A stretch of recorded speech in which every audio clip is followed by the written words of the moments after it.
In a wonderfully worldly twist of fate, during the last year, life got great because you see, before all this, what seemed so mundane became exactly what we yearned to do again.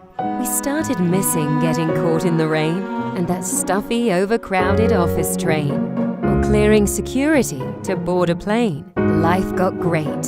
For all the hype about working from home, we ached to travel, to roam, and in the real world, not virtually on our phones. Learning to cook, reading a book, learning to cook by reading a book. We learned these things locked down in our nooks. Life got great, and we just couldn't wait to talk to someone new and ask them out on a date.